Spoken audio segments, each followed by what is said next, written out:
This is Ryan Elliott for Boxing Social in association with Betfred. We're in Liverpool. I'm delighted to be joined by Al Siesta. Al, it's been a while. Great to see you. How's things been? I'm saying since been, no, things been. Fantastic, man, thank you. Suddenly, all my English, which I had, which is very little, just left my head.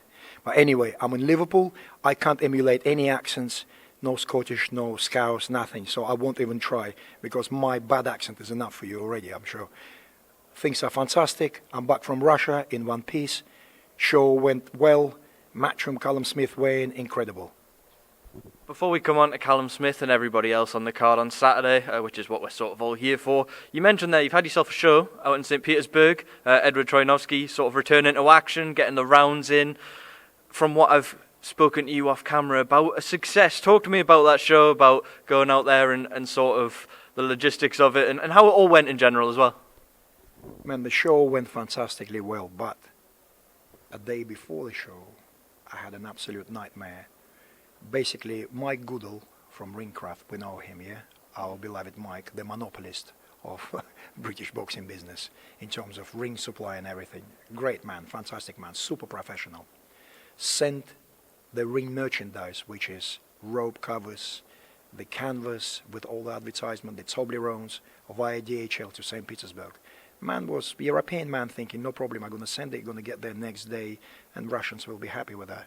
It got seized on Russian customs by Bolsheviks, and they took a ransom, and they said to me that unless you do something significant, you're not having it back. So I asked Ruslan Chagayev, the very famous heavyweight, to give a call to Mayor of St. Petersburg, and that's how we got it. I don't want to say all the story we went through, but 7 o'clock in the evening, I had it back in the van, taking all these boxes, so the show went 2 hours later than it's been expected, but it done amazing views. 7.3 million people watched it on Thursday evening. Troyanovsky comfortably won. Everyone we needed to win won, and we beaten the record of UFC, which it was Thursday. Saturday before it was UFC with 6.1 views. 6.1, this is the share percentage of viewership. We had 7.3. That's also a great success. Edward won. We're moving forward. Must have been a big learning curve for yourself. He's saying there that your stuff was seized and you held ransom and you had to call in a favour to get a favour as well, to even get your stuff back. Was that a big... I know you've been around boxing for a long time, obviously, and you're heavily involved. I see your face everywhere. Was that a big learning curve for yourself even still? I keep learning every day with this business, you know, and this St. Petersburg, Malaki. I think it's a defined line. Now I'm ready for everything, absolutely everything. God forgive me for arrogance. Don't give me any more tests like that, please. It was cortisol completely overwhelmed my brain. I could not think straight at all. Every thought shrunk. It's like a little corridor. You're like a baby, absolutely helpless. You can't make any decisions. So I battled through that stress, and when I saw people in the ring, I thought, thanks God, man. It was rocking. It was rocking. Another test. God, thank you for that. I'm your soldier. How does promoting sort of compare to matchmaking and everything else for you? Do you enjoy it? Is it far more stressful? How does it compare? Guys, promoting officially is the most stressful job in boxing. Matchmaking, quite stressful. And the reason why you're stressed about matchmaking, number 2, you always want to earn more money when you're matched. Also, you could be undercut by people, and also sometimes you can waste, in most of the time, you would waste your time. By the time you found an opponent, someone else already got the opponent earlier. So that's why exclusivity and a big database is the most important thing in matchmaking. We've got both. Now, top of your bill, Edward Troyanovsky. I had the pleasure of meeting him in Newcastle, of all places. He was over there to watch Lewis Ritz and Robbie Davis Jr. with yourself. He even told me in our interview, I'd love to fight the winner or the loser. It doesn't matter. I just want to be involved in some big fights and sort of build my way back up. He got the win out on your card against Josef Zaradnik. He's now looking to launch himself back into the mix at 140. What sort of guys are you looking at for him going into next year? What's realistic for him? I don't want to give it away, but I really want to. Shall I say it? I think the best opponent for Edward Troyanovsky right now is our beloved Ricky Burns. Ricky Burns is 36 years old. Edward is 39 years old. They both have 3 opponents in common. They fought Michael DiRocco, Julius Ndongo, and Kirill Relik. And Ricky done much better than Edward fighting those guys. So that will be fantastic clash of titans. I can imagine Hydro in Scotland or something. Edward really wants Ricky Burns. I'm sure Ricky would like to fight Edward. I mean, we're on the same page with the teams. So Eddie, if you're listening to that, which I really doubt, you've got no time, first of all. And please make that stuff. Please make that happen for us. Anyway, the reason we're here, Liverpool. Callum Smith defended WBA Ring Magazine titles against John Ryder Saturday night. Intriguing fight. Callum Smith obviously such a freak at the weight and such a talent as well, but John Ryder, good run of form in himself. Big ask for him Saturday night, but probably never a better time for him to take a fight like this. As I've mentioned before, Callum Smith is officially one of my favorite fighters in the United Kingdom. He's a complete package. But I like, you know what I like about this? Is a guerrilla against Mondo. It just sounds good. Sounds like computer game. Do you agree? Who are you betting? I think Callum is too big for John Ryder because John Ryder, I believe, was like a blown-up middleweight. He was really good at middleweight. But Callum Smith is a true big super middleweight stroke light heavyweight. He probably big for light heavyweight as well. Very tall, very confident, has great vocabulary of boxing, punch vocabulary. And I think maybe John Ryder needs to literally perform a miracle, I do believe, in order to cause any trouble to Callum Smith. But you know what I would love, what I like about my statement? Ryder could prove me wrong. He could absolutely go there, guns blazing, and that could be a very close fight, correct? But nevertheless, is one of the best fights of 2020 already. I can imagine that. You know, we've been talking all week about what could be next for Callum Smith if he gets past John Ryder, and obviously want to give respect to John Ryder in a way. But hypothetically, if Callum Smith does get the win and does move on to 2020, lots of different names being touted for him. He believes he needs a big fight, whether it's at Anfield, here in Liverpool, or across in the States. What sort of names would you like to see him in with? What would intrigue you? There was talk of Kovalev, Golovkin, all these sorts of guys. Who would intrigue you? Of course, Canelo would intrigue me because I really want to see someone actually causing problems to Canelo, and I do believe genuinely Callum Smith would be able to cause some problems to him. I'm not sure if he'll beat Canelo, but very possibly will climb up on him. Golovkin will be, but let's be realistic. Do you really imagine Canelo coming to Anfield? No. Will that happen? He'd have to go to the States. Very unlikely. He has to go to United States, correct? It's a massive blockbuster. I can imagine Gennady Golovkin coming to Anfield, correct? Daniel Jacobs probably can come to Anfield. Billy Joe Saunders, of course, probably the easiest and the closest thing to make. Great fight. I would fancy Callum Smith. And again, last performance by Billy, you saw what it was. He pulled that knockout out of the bag. I don't know how that happened. I can imagine a few things could be happening, but whatever. Great. So I think Daniel Jacobs, Billy Joe Saunders, Dimitrios Andrade. If Sergey Kovalev is interested, that would be great. Let's leave Canelo aside. If someone will pull that fight together, Canelo against Callum Smith at Anfield, that should go in Hall of Fame straight away for matchmaking or for fight making. That will be incredible. Sci-fi. Absolute sci-fi. You mentioned there Billy Joe. Before we talk about the undercard, we might as well stay with that theme. He was on the KSI Logan Paul 2 card out in Los Angeles. I was out there. Mixed reception when it got announced and throughout the build-up. I know you were quite supportive of it. You even admitted in your interview with Rob you were quite intrigued by the two of them as characters. You'd had a little look, in particular Logan Paul. You would have seen it, I'm sure, out in Los Angeles. Final reflections and final thoughts on the event and the fight and everything that followed as well. God's honest truth. The most exciting fight on the card.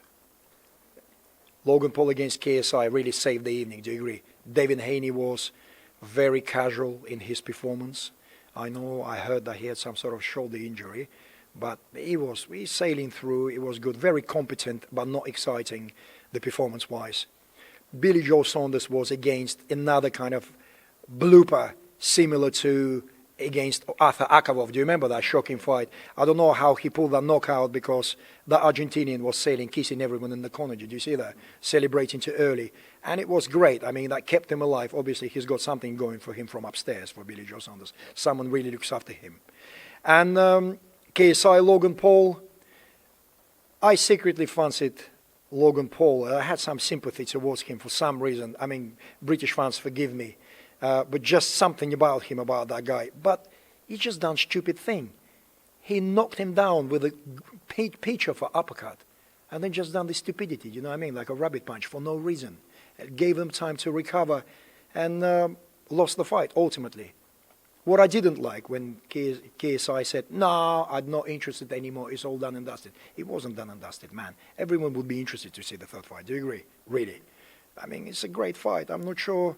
I mean, in terms of credibility, it was the best fight of the evening. So there's your answer. It was fairly credible. I can't say it was too ugly in terms of skill. It was, I've seen in York Hall or on my shows, something less of a, you know what I'm saying? Something less competent. So well done for guys for taking the fights, showing us some good balls, and entertaining us. Fantastic. Great for DAZN, for Eddie Hearn, for subscribers. Keep going, guys. No problem. Congratulations. It was success. Back over this weekend's undercard, there's a few fights on there that are intriguing, some good matchups on there. What in particular stands out for you as potential fight of the evening? There's a good few on there, even if you look at the cruiserweights, Craig Glover, Chris Billum-Smith, Anthony Fowler's got a good test against Harry Scarf. What stands out to you though as fight of the night? I just found out about Harry Scarf existing today. Yeah, I didn't know about him. I like the name. Harry Scarf is a dangerous name, I'm telling you this. So something could be very exciting. Fowler has his limitations, but could be credible fight. Can't comment on that because I don't really know Harry Scarf. Chris Billum-Smith is favorite in the fight against Glover, in my opinion. Great amateur pedigree. And hopefully Craig can prove me wrong. Great fight, great matchup, both in great shape. What else there on the card? I'm quite looking forward to Whittaker Hart against Perkovic. The Perkovic is quite perky, isn't it? The proof is in the pudding, so that would be a good fight. And Farrell against Mashadot. That's a good fight. That's a good, because Mashadot always comes to fight, so it's the wears his heart on the sleeve. So should be good. Should be good. Great for Liverpool, guys. Great for Liverpool. Great for us. But obviously, number one fight I'm looking forward to is Callum Smith against John Ryder. Absolute fireworks. I don't know if it's one-sided fireworks or full fireworks. We'll see. Elsewhere, live on Sky Sports this weekend following Callum Smith, John Ryder. Deontay Wilder back in the ring against Luis Ortiz, the rematch. Very entertaining first fight. We saw Wilder in there hurt and surviving and come back and produce a stunning stoppage as per usual. Rematch, what's your thoughts? Repeat, revenge, how do you see it going on? Wilder is a number one inconsistent and vulnerable fighter in the world at heavyweight division. Even more exciting than AJ. It's a dangerous fight to take, but I think they're trying to keep it in the house, isn't it, with Heyman's crew. So it's a dangerous fight, unless Ortiz really aged, added another 10 years, or just kind of declared his real figure on the passport. You know what I mean? I don't know what's going on there, but I remember being a young child, and he was an amateur already. So, and I'm on my almost 50 years old. You see, so there you go. Great fight. I fancy Wilder again to equalize him properly with his propellers. So, yeah, that's a great purchase as well for Sky Television. Great fight, because lots of journalists are there, actually, yeah? So, by you being here, you've been loyal. Yeah, I know. No, but you've been here, you've been loyal. You know, loyal to UK. You're a real man. You mentioned Heyman there, and obviously the PBC. I don't know if you saw the news, Al, that it looks like the PBC are going to try and introduce their own championship belt. I don't know if you'd seen about that, but from what we'd gathered, it was something they'd planned on doing since the launch of PBC a few years ago. It looks like that might be an actual possibility. Consensus, we've got enough belts in boxing. What do you make of that news? Apparently Ben Sherman is designing it, huh? Is that true? No, I'm only kidding. Man, listen, enough belts. Just give us good fights. It doesn't matter which belt they're fighting. Listen, I personally recognize WBC, WBA, IBF, WBO, a little bit of IBO, only because they're up and coming, but they're doing really, really good job. Ed Levine, big up. And there's obviously EBU and Eurasian Boxing Parliament, new Russian belt, because it covers not only Europe, but all entire Eurasian continent. The rest of the belts, I don't want to call them Mickey Mouse because people are trying to make a living. And sometimes you don't have enough budget to do the big belts, so you can get smaller. But we definitely don't need another belt. But if he wants to model it on UFC and have the baddest motherfucker in the house or whatever, what that belt? What's like something like that? What a fucking stupid name, anyway. But whatever, great name. Yeah. He can do it. I mean, Heyman is a very intelligent man, comes from show business, entertainment, a bit like myself. I'm also Al. Al, if you don't know me, pleased to meet you. Yeah, great idea. I'm not sure. If there's a money behind it and someone going to fund that and the belt become credible, no problem. But what is the point of fighting for PBC belt if you're not PBC fighter? Very selfish, guys. Very selfish. Staying with the belt theme, there was a few sort of back and forth yesterday between Devin Haney and Vasyl Lomachenko. Obviously, recently, Devin Haney was elevated to WBC lightweight champion. Vasyl Lomachenko was made franchise champion. We're seeing a few of these franchise champions now, as was the case with Canelo. Vasyl Lomachenko came out a couple of days ago and said, I didn't ask to be made franchise champion, which is something Maurizio Sullivan had previously said he did.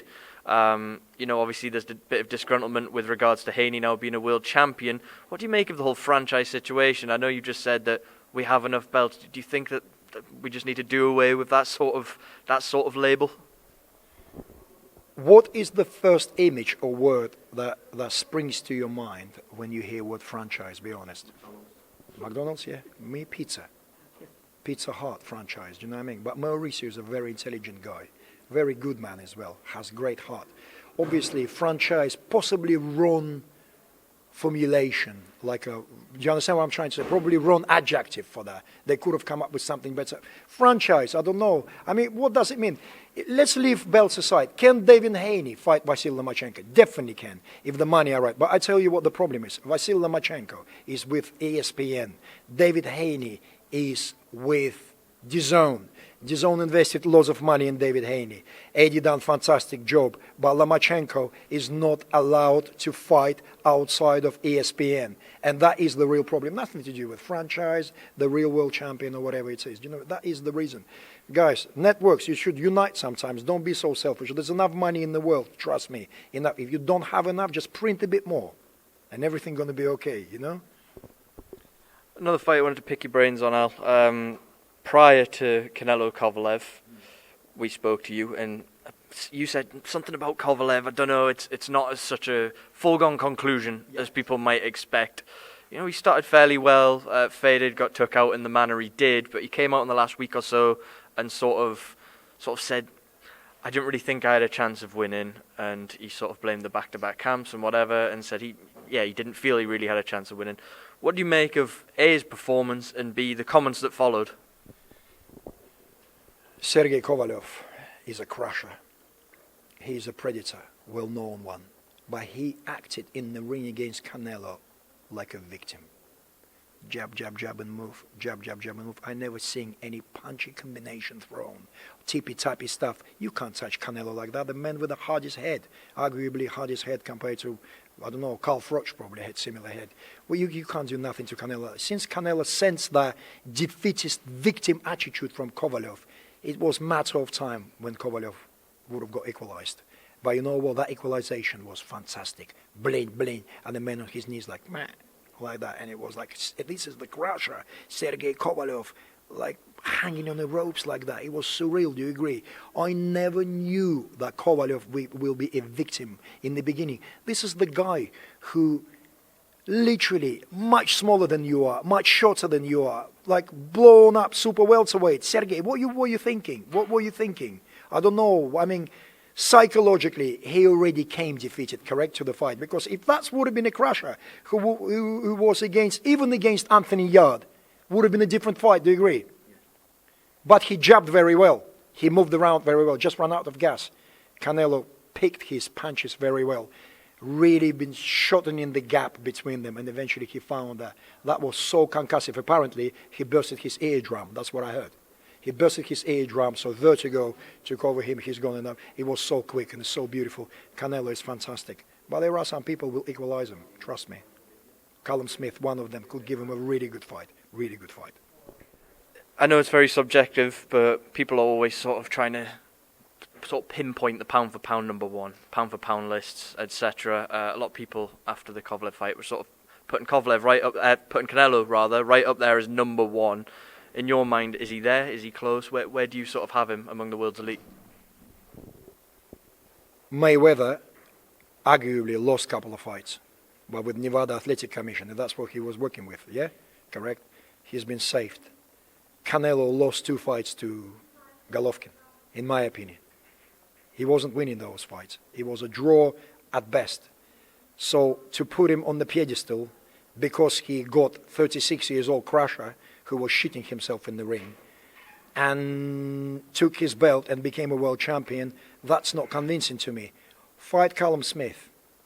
I mean, his performance against Daniel Jacobs was fantastic. Yes, it's credible. But then he's been beaten by Erislandy Lara. So the proven formula is that Canelo doesn't like skillful boxers, correct? Skillful fighters.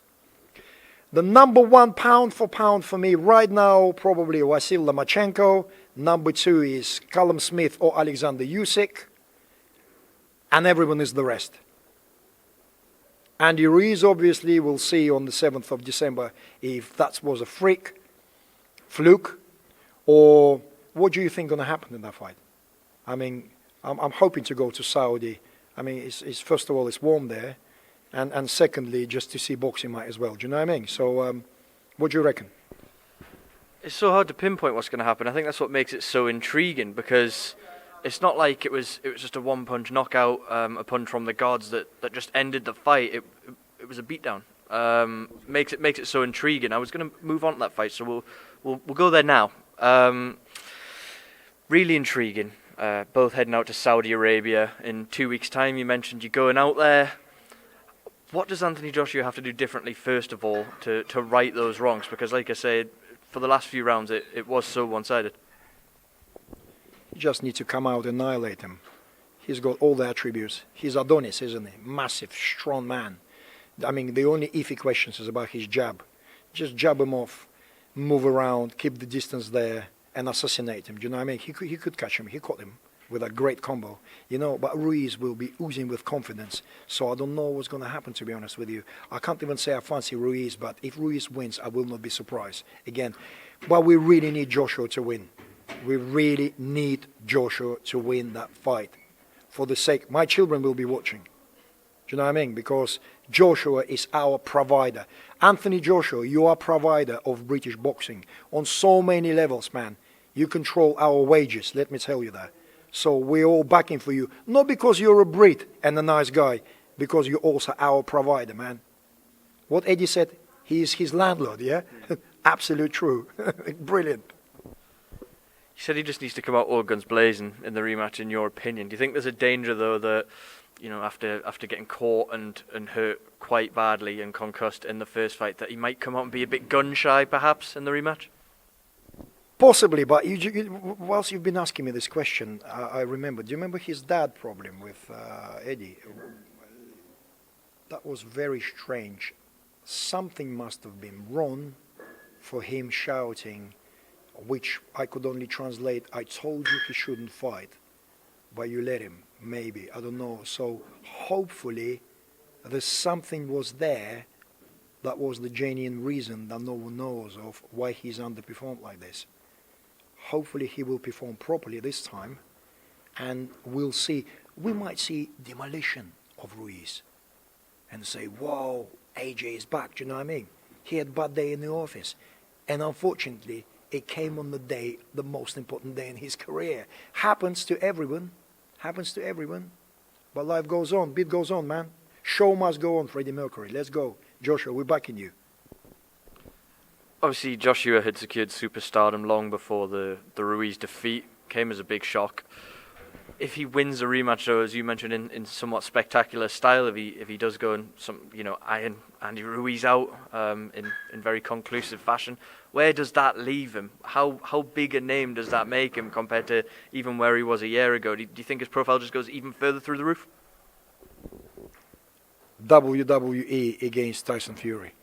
I'm only kidding. Yeah, but Joshua, it's only Deontay Wilder or Tyson Fury. And that could be stretched for next 2 years, correct?